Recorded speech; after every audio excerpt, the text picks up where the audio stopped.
राम राम सभी भाइयों को। तो भाइयों, क्या आपको पता है कि दिल्ली का मालिक कौन है? आजकल एक डायलॉग आप बहुत सुन रहे होंगे कि दिल्ली के मालिक हम हैं।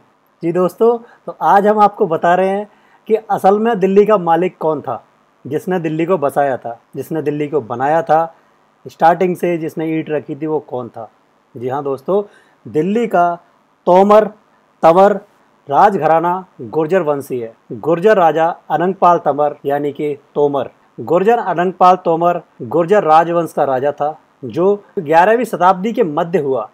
उसने दिल्ली में उस स्थान पर किले का निर्माण करवाया जहां इस समय कुतुब मीनार स्थित है। राजा अनंगपाल ने ही दिल्ली नगर को राजधानी के रूप में स्थायित्व प्रदान किया था। राजा जयचंद, जिसकी पुत्री राजकुमारी संयोगिता के साथ पृथ्वीराज चौहान ने विवाह किया, अनंगपाल का नाती था। प्रसिद्ध लौह स्तंभ जिस पर चंद्र नामक अपरिचित राजा की प्रस्तुति अंकित है, 1052 ईस्वी में अनंगपाल गुर्जर द्वारा हटाकर वर्तमान स्थान पर लगाया गया था। अनंगपाल द्वार यह लौह स्तंभ बाद में मंदिरों के बीच में खड़ा कर दिया गया। दिल्ली नगर की स्थापना के संदर्भ में कई कथाएं प्रचलित हैं। कुछ लोगों का मानना है कि गुर्जर तोमर वंश के अनंगपाल ने ही 11वीं शताब्दी में इसकी स्थापना की थी।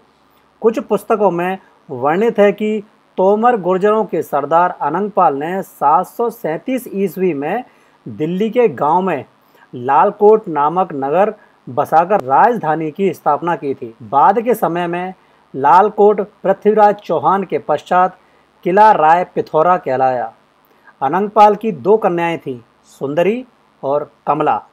सुंदरी का विवाह कन्नौज के राजा विजयपाल के साथ हुआ और इस संयोग से राठौर राजा जयचंद की उत्पत्ति हुई। दूसरी कन्या कमला का विवाह अजमेर के चौहान राजा सोमेश्वर के साथ हुआ, जिनके पुत्र पृथ्वीराज हुए।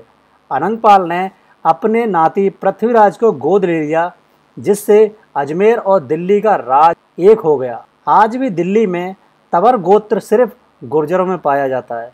वह दिल्ली के दक्षिण भाग में 12 गांव तंवर गोत्र के गुर्जर हैं।